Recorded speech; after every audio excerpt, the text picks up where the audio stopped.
Mok 19 testimizning video yechimlarini boshlaymiz. Demak, birinchi testimiz nima deyilyapti? Jism kvadratning A nuqtasidan B nuqtasiga rasmdagi yo'nalishda o'tdi. Demak, A nuqtadan bu nuqtaga, bu yerdan bu yerga, bu yerga, bu yerga, bu yerga va oxiri B nuqtaga kelib to'xtagan. Shunda nima deyilyapti? Uning yo'lining ko'chishiga nisbati topilsin deyilyapti. Bilamiz, yo'l bu jism trayektoriyasining uzunligi, demak, kvadrat bo'lganligi uchun kvadratning tomonini biror bir A deb olamiz. Kvadratning tomoni yoki qirrasining uzunligi A ga teng bo'ladigan bo'lsa, A plus A shunaqa qo'shamiz demak. 1, 2, 3, 4, 5, 6 ta A. Demak, yo'li S teng 6A. Demak, yo'lining ko'chishiga nisbati bo'lgani uchun ko'chishini topamiz. Ko'chish bu boshlang'ich va oxirgi nuqtalarni tutashtiruvchi kesma.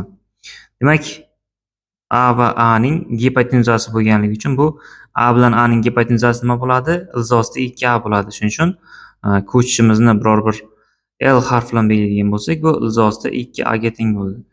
Endi 6A ni ilzosida 2A ga bo'ladigan bo'lsak, bu 3 ilzosida 2 ga teng bo'lar ekan va bu 3 ilzosida 2 bizga A javobini berar ekan. Ikkinchi masalamizning yechimi. Mashina tinch holatidan harakatga keldi va tekis tezlanuvchan harakat qilib 5 sekundda 72 kilometr taqsim soat tezlikka erishdi. Harakat davomidagi jismning o'rtacha tezligi topilsin deydi. Bir narsani yodlab ketish ancha bizga to'g'ri yo'l. Bu nimani yodlab ketish kerak? Jismning tezligi tekis oshsa yoki tekis kamaysa, ikkita chekkani qo'shib 2 ga bo'lishimiz yetarli bo'ladi. Ya'ni v teng v o'rtacha teng v1 plus v2 taqsim 2. Qachon? Faqatgina jism tezligi tekis oshsa yoki tekis kamaysa. Bunda hozir jism dastlab tinch holatda turibdi deyapti. Demak, erishgan tezligi esa 72 ni 3.6 ga bo'lsak, bu 20 metr taqsim sekund. 0 dan 20 gacha chiqqani uchun 0 plus 20 taqsim 2. 0 ga 20 qo'shsak 20, 22 bo'lsak esa javob 10 metr taqsim sekund bo'lar ekan va bu B javobga to'g'ri kelar ekan.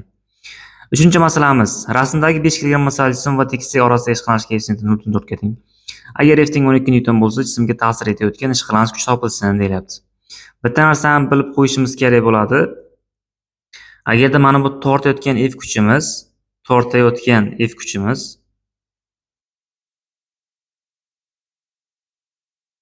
kichik bo'lsa mu mgdan. Agar mu mgdan kichkina bo'ladigan bo'lsa, tortayotgan kuchimiz, jism harakatga kelmaydi va ishqalanish kuchi shu tortayotgan F kuchiga teng bo'ladi. Agarda F kuchimiz katta bo'lsa, mu mgdan katta bo'ladigan bo'lsa, jismga ta'sir etayotgan ishqalanish kuchi albatta mu mg ga teng bo'ladi. Hozirgi holatimizda mu mg nimaga teng? Mu 0.4, m 5, j 10 ko'paytirsak 20 newton ekan. Mu mg 20, tortayotgan F kuchimiz esa 12. Jism harakatlanmaydi, ya'ni mana bu shart bajarilyapti. Jism harakatlanmaydi va ishqalanish kuchi tortish kuchiga, ya'ni 12 newtonga teng bo'lar ekan. Javob D. To'rtinchi masalamiz. Bikirligi K bo'lgan prujina teng 3 qismga bo'linsa, har bir bo'lak bikirligi nimaga teng bo'ladi? Xo'p, demak, birinchi dastlab bikirligimiz K teng ES taqsim L0 bo'lgan. Shu prujina teng 3 qismga bo'linsa deyapti. Demak, mana bu prujinaning uzunligi L0 edi, 3 qismga bo'ldik. 3 dan biri mana bu uzunlik. Shuni bikirligini top deyapti. Bu shunday bir Kx bo'ladiki, Kx teng ES taqsim uzunligi bo'ladi, to'g'rimi? Taqsim uzunlik. Uzunligi nimaga teng? Uzunligi dastlab L0 edi. Endi nimaga teng bo'ldi? Endi L0 taqsim 3 ga teng bo'ldi. 3 nima qiladi? 3 tepaga chiqib ketadi. Bu 3 ES taqsim L ga teng bo'lar ekan demak. 3 ES taqsim L0. ES taqsim L0 nimaga teng? ES taqsim L0 K ga teng bo'lganligi uchun bu demak javobimiz 3K ga teng bo'lar ekan. 3K degan javob bu D javobga to'g'ri kelib qoladi. 5-misolga o'tamiz. Ancha baland nuqtadan erkin tashlangan jism dastlabki 5 sekund ichidagi ko'chish topilsin deyapti. Demak, pastga erkin tashlanganligi uchun buni boshlang'ich tezlik 0 ga teng deb olamiz. 5 sekunddagi ko'chishi h teng j kvadrat taqsim 2 dan topiladi demak. T 5 ga teng deyilganligi uchun j taqsim 2, ya'ni 10 taqsim 2 imiz nimaga teng? 5 ga teng. 5 ko'paygan 5 ning kvadrati.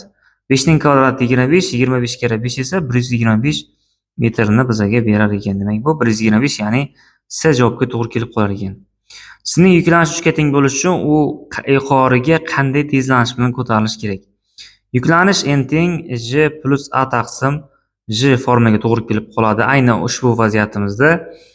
Shunda yuklanishni 3 ga teng deyishyapti. Demak, 3 kere j, ya'ni 3 kere j teng j plus a. J bu yoqqa ayrılib o'tadigan bo'lsa, a teng 2j, ya'ni bu yerda 20 ga to'g'ri kelib qolar ekan. 7-misol. Jism 100 newtonga teng Jism 100 newton teng ta'sir etuvchi kuch ta'sirida 10 tezlanish bilan harakatlanmoqda. Jism massasini toping deyapti. Bizda Newtonning ikkinchi qonun formulasi bor, ya'ni a teng f taqsim m yoki f teng ma. F teng ma formulaga ko'ra massani topadigan bo'lsak, m teng f taqsim a. Ya'ni 100 ni 10 ga bo'ladigan bo'lsak, javobimiz 10 kilogramm chiqar ekan. 8-misolga o'tamiz. 4 kilogramm massali jism qiyalik burchagi 60 gradus bo'lgan qiya tekislik yuzida turibdi. Jism ko'p shaklida bo'lib, qirrasi 20 sm ga teng. Jism tekislikka qanday bosim bermoqda? Qanday bosim bermoqda demak savol. Demak, qiya tekisligimizning qiyalik burchagi 60 gradusga teng. Uning ustida ko'p turibdi. Ko'p. Ko'pning demak qirrasi 20 sm ga teng. Bu yerda bosim teng bo'ladi mj kosinus alfa taqsim s ga, ya'ni p teng f taqsim s. F ning o'rniga nima uchun mj kosinus alfani qo'ydik? Chunki mj kosinus alfa bu tekislikka tek ta'sir etgan kuch. P teng f taqsim s dagi f tekislikka tek ta'sir etgan kuch bo'ladi, qarang. Shuning uchun demak m'imiz 4j10 kosinus 60 gradusdan 0.5 taqsim 100. Asos yuzasi qirrasi 20 sm bo'lgani uchun yuzamiz 0.2 ko'paygan 0.2 bo'ladi. Ya'ni bu yerda 20 ni bo'lamiz 0.04 ga. 2000 ni bo'lamiz 4 ga, 2000 ni 4 ga bo'lsak 500 ga teng bo'lar ekan demak. 500 degan javob bizda D javobga to'g'ri kelib qolar ekan. Dengizda katta muz bo'lagi suzib yuribdi. Uning suv ostidagi qismining hajmi 630 metr kub bo'lsa, suv ustidagi qismining hajmi necha metr kubga teng bo'lar ekan? Xo'p, v botgan qismining hajmini topish formulasi bor bizga. V botgan teng ro jism taqsim rosi yo'qlik ko'paygan v jism. Muzning zichligi 900 ga teng bo'lganligi uchun 900 ni 1000 ga bo'lsak 0.9 ta v jism. Ya'ni jism hajmining 10 dan 9 qismi yoki 90% qismi suv tagida bo'ladi. Hozir suv ostida, ya'ni suv tagidagi qismining hajmi 630 bo'lganligi uchun bu 10 dan 9 qismi, to'g'rimi? 10 dan 9 qismi. Buni 9 ga bo'ladigan bo'lsak, ya'ni 630 ni bo'lsak 9 ga nima kelib chiqadi? 0.1 qismi kelib chiqadi, ya'ni 70 metr kub. 70 metr kub qism bu jismning hajmining 0.1 qismi. Chunki 0.9 qismi 630, 0.1 qismini topishimiz uchun 9 ga bo'lsak, demak 0.1 qismi 70 metr kub. Suv ustidagi qismi o'zi mana suv ostida 90%, ya'ni 0.9 qism bo'lgandan keyin 0.1 qismi o'zi suv ustida bo'lar edi. 0.1 qismi 70 bo'lganligi uchun demak javob 70 ga to'g'ri kelib qolar ekan. Davrning qanday qismida garmonik tebranayotgan jismning muvozanat vaziyatidan, demak 10-masalamiz ekan bu. Davrning qanday qismida garmonik tebranayotgan jismning muvozanat vaziyatidan siljish amplitudaning yarmiga teng bo'ladi deyapti. Xo'p, tebranish muvozanat vaziyatdan boshlangan. Demak, tebranish muvozanat vaziyatdan boshlangan x teng a sinus omega t qonuni bo'yicha ketamiz. Bu yerda